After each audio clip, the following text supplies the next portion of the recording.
Roncador, no caminho do despertar. Primeira parte. A história do Vale do Araguaia. Vamos voltar no tempo para entendermos como surgiu a região do Vale do Araguaia. Afinal, as cidades aqui formadas são resultado de interesses particulares e governamentais, bem como de lutas de homens e mulheres destemidos que nos antecederam.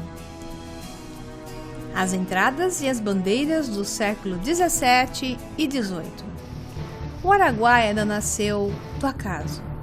Interesses nacionais e até mesmo internacionais estiveram sempre presentes nos primórdios da ocupação e desenvolvimento desta região.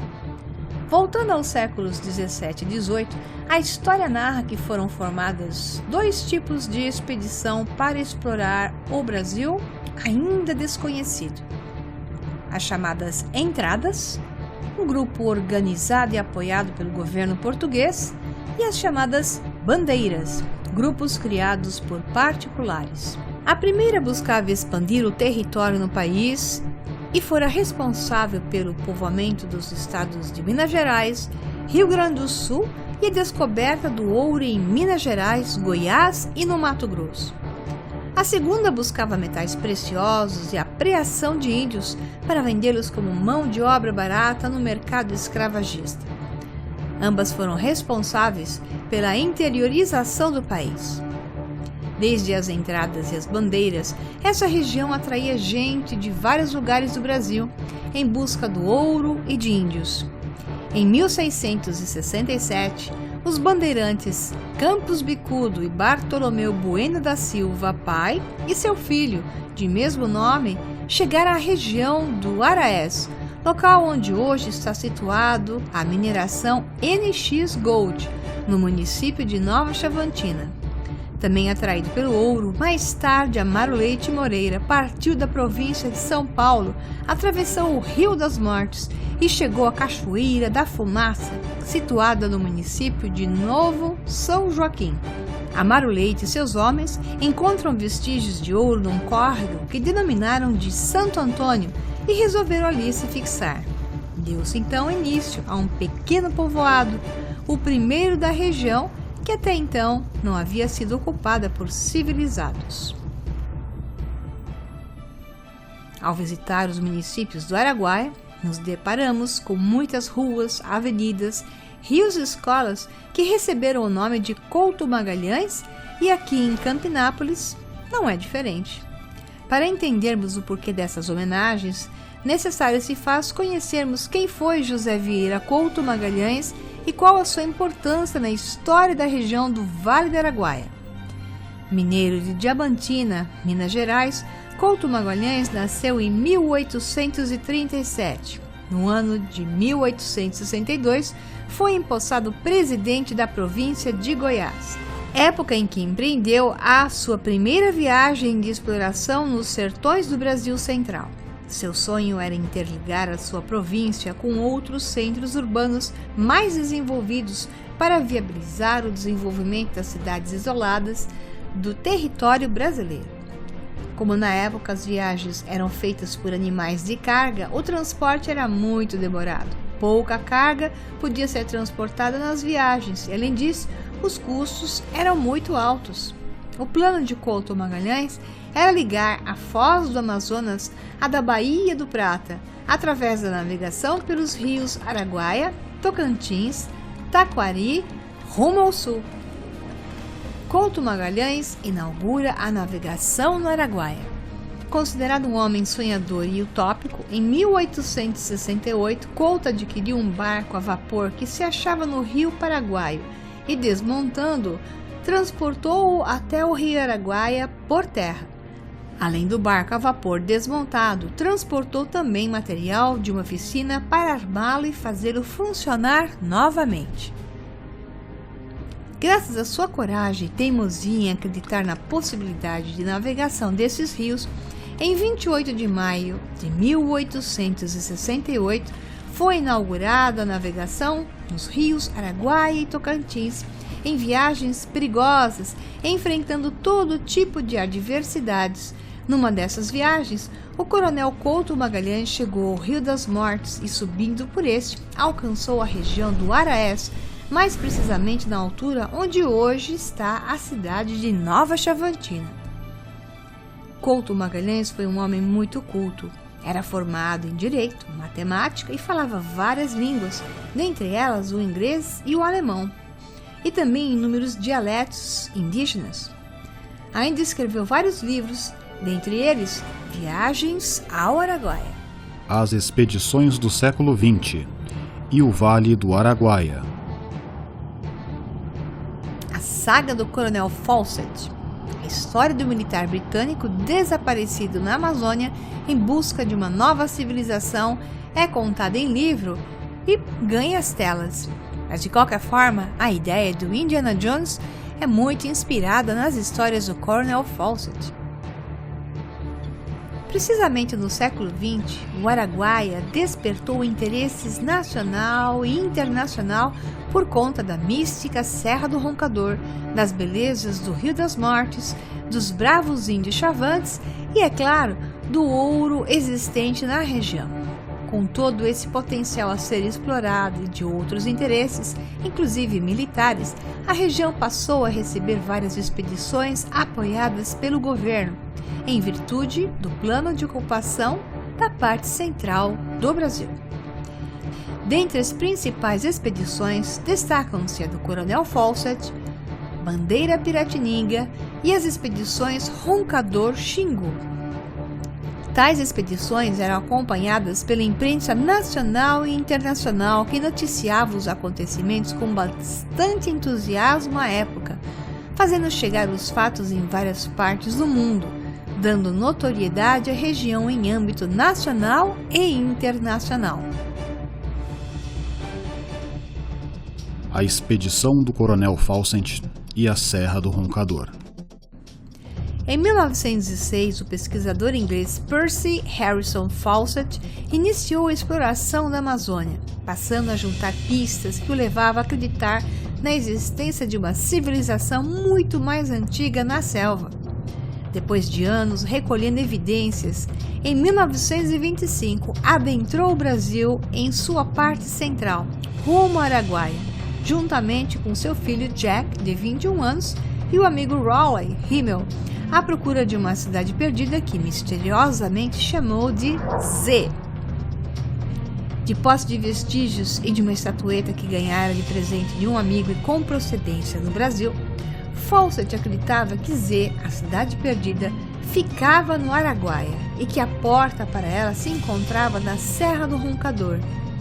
Atrás desse ideal, em 1929, Fawcett desapareceu na mata e tornou-se um grande mistério para o mundo. A partir de então, centenas de exploradores, cientistas e aventureiros mergulharam nas matas em busca de vestígios do Coronel Fawcett, bem como da cidade perdida. A saga do Coronel Fawcett foi muito importante à época e até hoje inspira escritores, autores e produtores. Dela nasceram os livros O Enigma do Coronel Fawcett, O Verdadeiro Indiana Jones, de M.S. Leal, editora Nova Fronteira, e Z, A Cidade Perdida, de David Graham, editora Companhia das Letras. Até os dias atuais, não faltam no mundo cientistas e pesquisadores buscando entender o desaparecimento de Fawcett no Araguaia. Vamos conhecer agora a história que envolve o nome de um rio que era então considerado belíssimo, embora agora tenha as águas marrons, barrentas, tal qual o Araguaia era conhecido pelas suas águas cristalinas, o Rio das Mortes. Na década de 30, o Roncador fascinava o mundo. Aventureiros, pesquisadores e sertanistas vinham para cá com o objetivo de conquistar esta serra. Em 1938, foi organizada uma expedição com o mesmo objetivo e recebeu o nome de Bandeira Piratininga. Essa expedição partiu de São Paulo, chegou a Anápolis, cidade que posteriormente influenciou o nome do município de Campinápolis. Depois alcançou o Rio Araguaia e por fim o Rio das Mortes. Foi essa expedição que olhou primeiro com bons olhos para as belezas do Rio das Mortes, através do sertanista e chefe da expedição Piratininga, Willy Aureli, que escreveu em seu livro O Roncador. Rio das Mortes, nome sombrio, mas que não corresponde à fantasia de todos. Jamais a mente humana poderá fazer ideia real da majestade deste curso de água cristalina e pura. Pintor algum sonhou fixar na tela paisagem tão maravilhosa. Se o Araguaia é belo, o Rio das Mortes é esplêndido. Nunca julguei nesta minha vida de peregrinações espetáculos como que deliciaram os meus olhos. Willy narra ainda em seu livro que o rio recebeu este nome devido a uma carnificina praticada pela bandeira de Antônio Pires de Campos no ano de 1683, onde foram trucidados os índios Carajás e Araés. Expedição Roncador Xingu, Fundação Brasil Central e a Marcha para o Oeste. A Expedição Roncador Xingu foi um projeto de desbravamento e ocupação do centro-oeste brasileiro que ocorreu nos anos de 1943 e 1944. No dia 3 de junho de 1943, o governo brasileiro, através de Getúlio Vargas, editou a Portaria 077, criando e organizando a Expedição Roncador Xingu, que foi comandada pelo coronel Flaviano de Matos Vanik, cujo objetivo era ocupar os espaços vazios do território brasileiro, haja vista que estava em curso a Segunda Guerra Mundial e os países Japão e Alemanha alimentavam a teoria do espaço vital, que lhes dava o direito de ocupar as terras ainda não exploradas de qualquer país do planeta, alegando que essas terras deveriam estar nas mãos de países que tivessem condições de explorá-las para o bem comum de todos. Com esse pensamento alimentado pelas potências mundiais, o governo brasileiro se preocupou em fixar homens civilizados na região centro-oeste e estabelecer nela uma base militar capaz de dar sustentação a uma possível mudança da capital do país, do Rio de Janeiro, para o interior do Brasil. Esse objetivo pode ser evidenciado no decreto de número 5.801, de 8 de setembro de 1943, que considerou a Expedição Roncador Xingu de interesse militar, e no decreto de número 5.878, de 4 de outubro de 1943, que criou a Fundação Brasil Central. A partir de então, nasceu o movimento Marcha para o Oeste, um plano de imigração das pessoas para o centro do país. A Expedição Roncador Xingu ficou na história como sendo uma das maiores aventuras do século XX, e 3 irmãos marcaram esse período da história nacional: Leonardo, Cláudio e Orlando Vilas Boas. A história do Araguaia faz com que cada município da região seja grande no contexto histórico. Conheçamos agora a história de Campinápolis.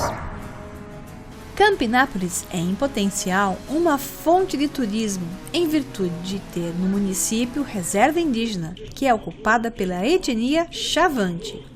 O índio Chavante, com sua língua, rituais, crenças, mitos e lendas, tem atraído olhares de pesquisadores, ufólogos, místicos e curiosos de várias partes do Brasil e do mundo que vêm ao município em busca do conhecimento da cultura indígena Chavante, bem como de relatos de aparições de vidas subterrâneas ou mesmo de OVNIs, objetos voadores não identificados. A misteriosa caverna de Campinápolis, ao lado da Lagoa Encantada, que, segundo os índios Chavantes, é considerada Lagoa Sagrada.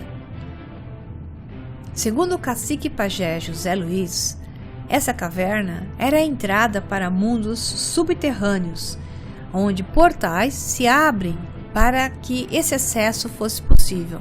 Mas por volta dos anos 50, alguma coisa aconteceu que fechou essas entradas.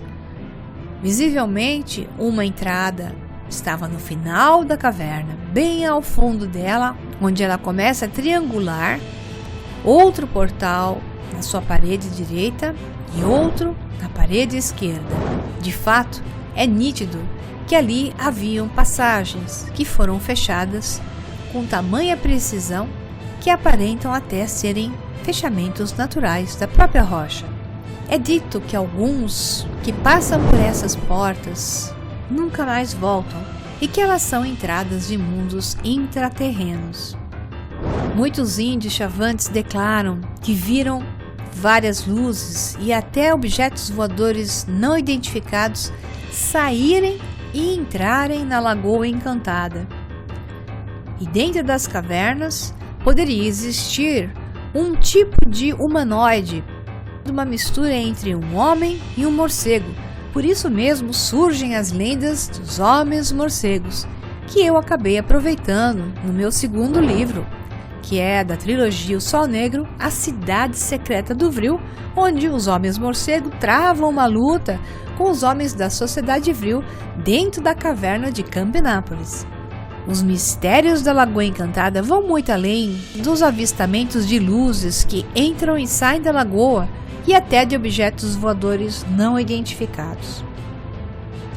Um dos mistérios que pode ser comprovado cientificamente, através de mensurações, é que a lagoa, independentemente da estação do ano, mantém-se com as águas límpidas, cor esverdeada, sempre no mesmo nível de água e até hoje nunca conseguiram achar a profundidade dela.